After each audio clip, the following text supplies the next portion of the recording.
Fala, fofa! Meu nome é Augusto Bax, eu sou investidor de criptomoedas há pelo menos 6 anos, investidor profissional, trader e também educador. Tenho um canal no YouTube, já com mais de 262 mil inscritos e contando todas as minhas mídias sociais, mais de 500 mil pessoas me acompanham todos os dias para falar sobre o mercado de criptomoedas. Essa análise não é uma indicação de investimento. O intuito desta análise é totalmente educacional e tem como objetivo ajudar as pessoas a compreender o mercado cripto.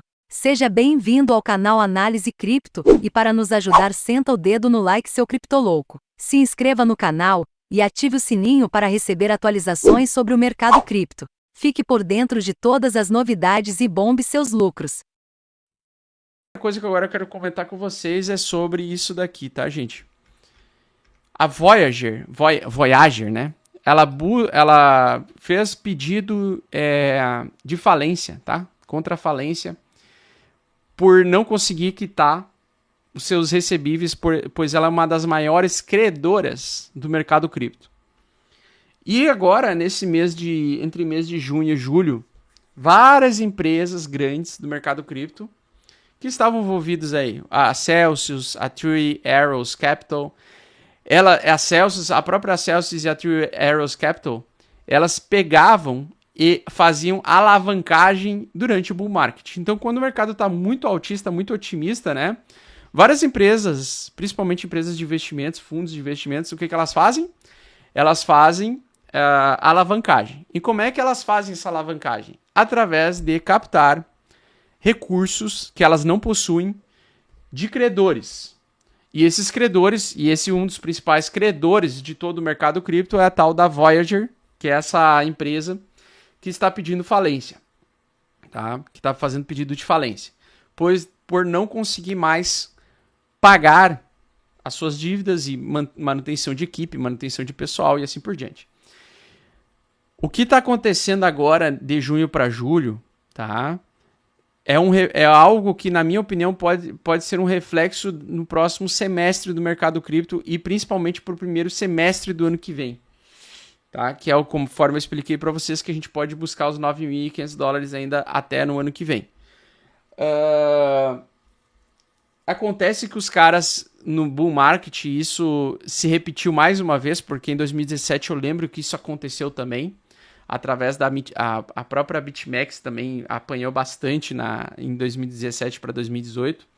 É que quando nós estamos na euforia máxima, tem muito dinheiro bombando, muito dinheiro entrando para startups, para empresas no geral. E as grandes empresas ou as grandes baleias, o próprio Smart Money, quando eu falo Smart Money, que é o dinheiro inteligente, que é produzido pela movimentação desses grandes fundos de investimento, essas hedge funds, como a própria Voyager, você acha que por você ser sardinha, né?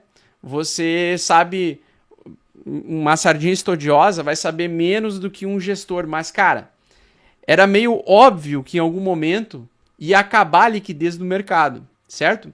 E aí o meu grande questionamento é, por que essas empresas como a Celsius, como a Three Arrows Capital, pegavam e alavancavam um capital dentro de um período de FOMO, de gamecoins, de shitcoins, de porcarias de startups, de ICOs, ICOs camufladas de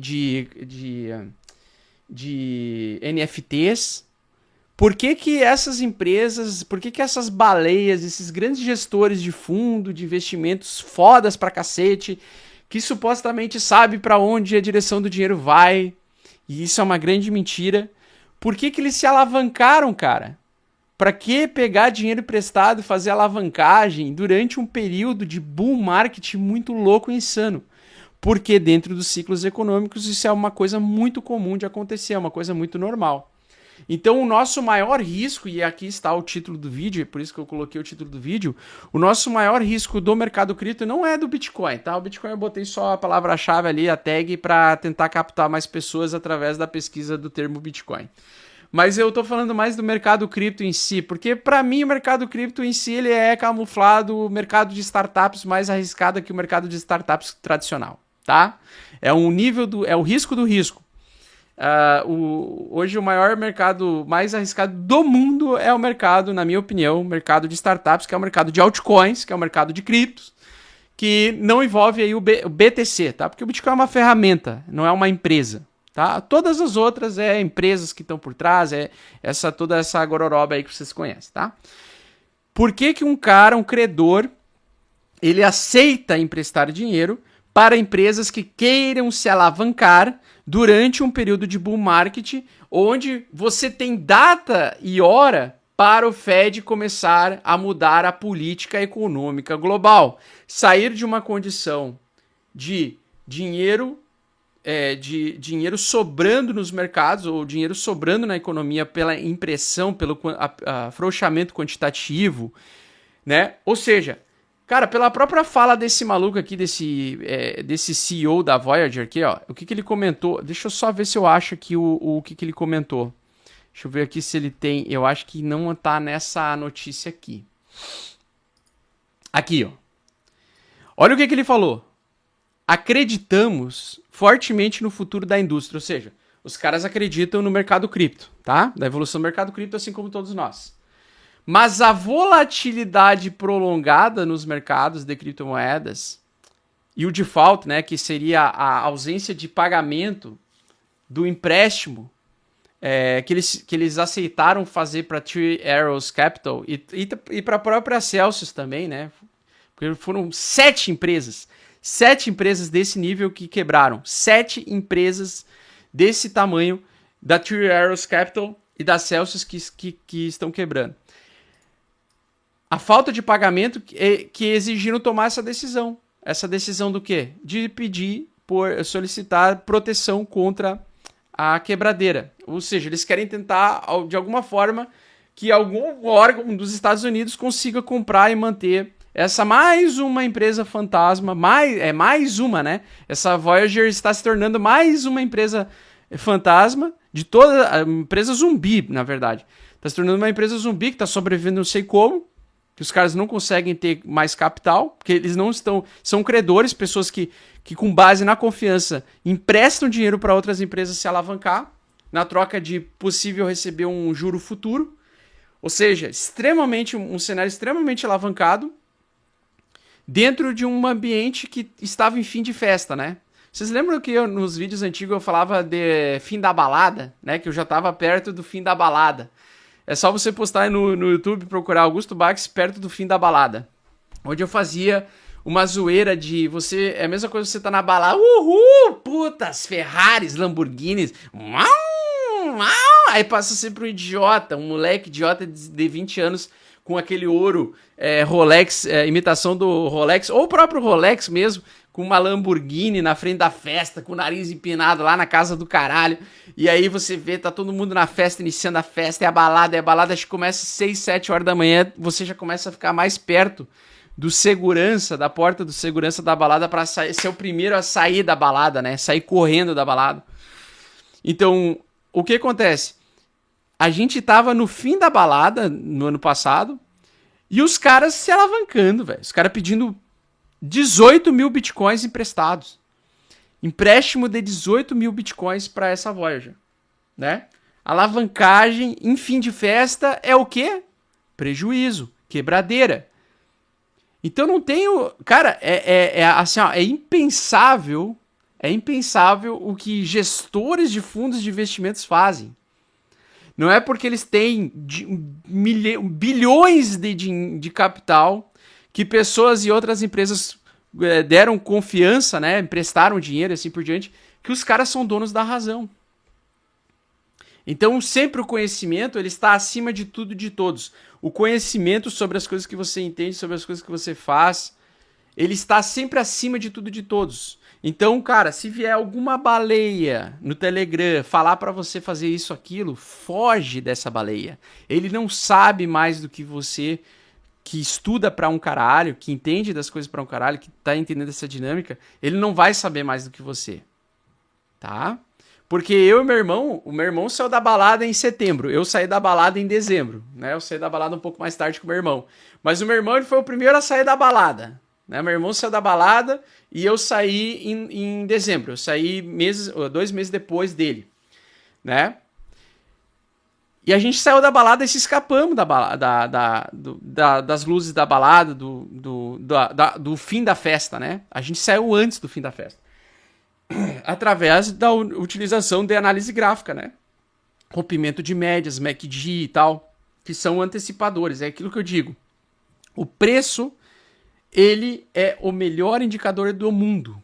Ele é melhor do que qualquer notícia, melhor do que qualquer informação privilegiada. Saber analisar o preço é uma questão de saber sobreviver e saber também o momento de você fazer dinheiro, né? Então essas empresas com gestor de fundos de investimentos aí com trilhões em mão, sei lá quantos os caras tinham lá, olha só, a Voyager listou ativos e passivos entre 1 bilhão a 10 bilhões. A empresa tem cerca de 1,3 bilhões em criptoativos em sua plataforma e 350 milhões em uma conta chamada para benefício dos clientes, no Metropolitan Commercial Bank. Cara, então o que acontece? Ó, eles têm 110 milhões em mãos ainda, mas eles, se eu não me engano, estão com 500, essa Three Arrows Capital está com 500 milhões de dívida, porque tomou no cu, porque pegou um período de baixa do mercado e uma reversão. Ou seja, os caras são gestores de fundo de investimento, eles têm milhões de capital na mão e eles não sabem fazer uma simples análise. E isso é sério que eu estou falando. Os caras não sabem fazer uma simples análise de tendência semanal. O que é uma análise semanal, né? Você quer saber qual é a direção do mercado nas próximas semanas. Qual que é o segredo máximo para entender isso? Topos e fundos ascendentes no semanal. Topos e fundos ascendentes no semanal. Aqui, dentro de uma estrutura de alta, para ele continuar em alta, ele tinha que ter continuado a subir aqui, ó. Aí fazia sentido se manter nessa alavancagem que essas empresas estavam. Mas uma vez que ele perdeu o topo anterior, que deveria servir como suporte, uma vez que ele perdeu, que aconteceu esta barra aqui, ó, alguém mais experiente em gráfico sabe que isso aqui é uma reversão semanal de tendência, cara. Isso aqui foi o dia, né? Foi dia 13 de dezembro. Foi o dia que aconteceu esse rompimento aqui, ó. Esse rompimento aqui, ó. Tá? A perda do suporte dos 50 mil dólares por unidade. Ou seja, a perda do suporte semanal, ele tinha que ter iniciado uma retomada de alta e perdeu 52 mil. Então o que acontece? Quando você perde a estrutura de alta semanal, isso é uma reversão majoritária de tendência. Do mesmo jeito, a gente precisa, hoje em dia, e eu sei disso, para a gente voltar a ter tendência de alta semanal, pessoal, a gente precisa romper essa região aqui no gráfico do Ethereum. Essa região no gráfico do Ethereum, ó. 2.500 dólares por unidade. É uma região que você precisa ver o preço subir, manter-se acima dele e... Cara, é um negócio muito simples de entender. Ele pode subir até 2.400 dólares que não vai voltar à tendência de alta. Ele só vai voltar à tendência de alta quando ele fizer isso daqui, ó. Testa essa resistência como suporte e consegue manter acima. Aí você tem uma reversão semanal majoritária de tendência. Você tem uma reversão semanal. Os caras, um gestor de fundo, ele não sabe fazer isso. A leitura básica de análise gráfica de tendência. E quantas pessoas no mundo usam análise gráfica e não prestam atenção numa coisa tão simples, que é só entender a porra da tendência semanal. É ela que vai te dizer, ó, as próximas 8 semanas vão ser de alta. As próximas 8 semanas vão ter probabilidade de baixa. Um conceito muito simples, cara. Tá? Olha aqui, ó. Dá uma olhada aqui no gráfico do dólar aqui. Onde é que estava a resistência semanal? A resistência semanal estava no fundo anterior com o topo anterior aqui. O que aconteceu aqui, ó? Gente, o que aconteceu aqui na tendência semanal? As semanas eram de baixa, certo? Estrutura de semanal de baixa. Você anota o topo, formou um fundo duplo, rompeu, testou a resistência e o suporte antigo como suporte e confirmou. Ele entrou em tendência de alta semanal, porra. Olha só essa semana aqui, ó. Quando isso aqui vai reverter? Quando o suporte semanal for perdido. Então, quando é que vai acontecer isso? Não sei. Aí surge outro topo aqui. Quando ele perder o suporte semanal. Então, se ele continuar subindo, ele vai entrar em tendência de baixa quando ele perder esse suporte semanal. É um bagulho simples, velho. Tá? Então significa que o dólar está com expectativa do quê? Continuar por semanas em alta. E o dólar por semanas em alta significa recessão, queda nos mercados voláteis, desinteresse dos investidores maiores em ativos voláteis. Tá? É isso. Aí, qual é o grande risco do mercado cripto hoje? Essa porra de insolvência nas maiores empresas que produzem ou provocam o smart money, que é a maior movimentação do mercado, que provoca as principais tendências, é a insolvência de diversas dessas empresas, uma quebrando após a outra. Aí começa a quebradeira pelas maiores. Começa a quebradeira pelas maiores. Depois vai começar a quebradeira nas menores. Porque se as maiores elas conseguem se alavancar e ter mais capital, essas empresas maiores elas provê liquidez para as empresas menores. E aí começa uma quebradeira após a outra. É uma sequência de quebradeira. Então nós estamos no meio da sequência de quebradeira, pô. Já são 7 empresas de cripto que são grandes que estão quebrando uma após a outra. Aqui, ó. 7 empresas de criptomoedas que suspenderam saques e serviços recentemente. Aí nós temos lá, Celsius Network. É uma companhia de empréstimo. Quem quebra primeiro no bear market? Quem quebra primeiro no bear market? Quem quebra, gente? Primeiro no bear market. Os credores, que são as pessoas que emprestam capital, emprestam os recursos deles para outras empresas se alavancarem, ou outras instituições, ou sei lá o que, emprestar. Tá? Então são os que emprestam. Tá? Na verdade, primeiro são os endividados, né? Os endividados, depois os credores, e depois dos credores aí é a quebradeira geral. Beleza? Aí são das empresas que estão abrindo hoje, aquela startup inocente. Nossa, eu vou abrir minha startup em 2022, o melhor ano de desenvolvimento de startups, onde eu vou ter acesso ao crédito fácil, só que não, porque nós estamos em apertamento quantitativo, então não tem dinheiro para dar empréstimo. É recessão, porra. É contração. Aí você tem a brilhante ideia de abrir uma startup em recessão, em um ambiente de recessão, onde você está vendo as empresas maiores já consolidadas quebrando uma após a outra. Porra! Aí os caras querem milagre, pô. Não adianta o carinha da FTX lá emprestar. Ó, a FTX lá, o dono lá da FTX tentou emprestar uns pila para essas empresas, para elas não quebrar, para elas não terem insolvência. Não adianta, porque a própria FTX pode ter insolvência daqui um semestre. Não adianta. É um buraco sem fundo. É um efeito dominó.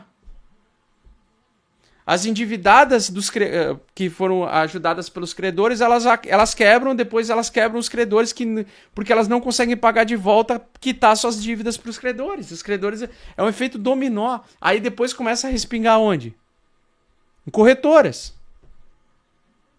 Começa a respingar em corretora. Aí começa a quebrar a corretora. Aí depois começa a quebrar banco. Banco parceiro de corretora. Não tem capital de onde tirar. Quando tá em fase de contração, é quebradeira generalizada, gente. Tá? Então a Voyager Digital, a Coinflex, essa Valde aqui que eu não conheço. Tá? Congelamento de saques. Ou seja, os caras não têm dinheiro, porra. Eles não têm giro. O dinheiro para de girar. O dinheiro para de girar. O dinheiro volta para as pessoas que querem proteção. Babel Finance vai pro saco também. Coiloan e a Three Arrows Capital, né? Que é um dos maiores fundos de hedge de criptomoedas do mundo. Imagina, ela está com dívida para a Voyager. Ela deve para a Voyager Digital.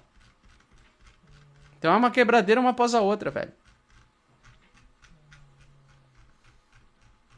E qual ativo que essas empresas movimentam muito? Tokens USDC, USDT.